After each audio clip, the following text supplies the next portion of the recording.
ఈరోజు దేవుని వాగ్దానము, నేను నీకు ముందుగా పోవచ్చు, మెట్టగానున్న స్థలములను సరాలము చేసేదను.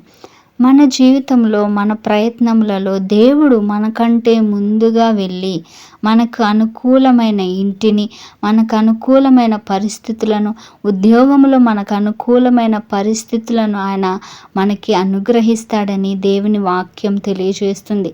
మనం ఏదైనా ప్రయత్నం చేస్తూ ఉన్నప్పుడు అక్కడ పరిస్థితులు ఎలా ఉంటాయో, ఏ విధంగా ఉంటాయో, మనం అడుగు ముందుకు వెళ్తున్నప్పుడు అక్కడ ఎలాంటి స్థితిలోనికి మనం వెళ్తామో అని మనం భయపడుతున్నప్పుడు ప్రభు ఈరోజు నీకు మాటిస్తున్నాడు. నువ్వు ఎలాంటి ప్రయాణంలో వెళ్తూ ఉన్నా ఆయన నీకంటే ముందుగా వెళ్ళి అక్కడ మరి మెట్టగా ఉన్న స్థలములు, పనికిరాని స్థలములను సరాలము చేసి అక్కడ నీకు నివాసయోగ్యముగా, నీకు క్షేమం కలిగేటట్లుగా అక్కడ పరిస్థితులను ఆయన సరాలం చేస్తాడని వాగ్దానం చేస్తున్నాడు. కాబట్టి నీవు వెళ్ళే ప్రతి ప్రయత్నంలో దేవుడు నీకంటే ముందుగా వెళ్ళి నీ పరిస్థితులను చక్కపరుస్తున్నాడు. కాబట్టి భయపడవద్దు, దిగులు చెందవద్దు. దేవుని యందు విశ్వాసం ఉంచండి. ఆమేన్.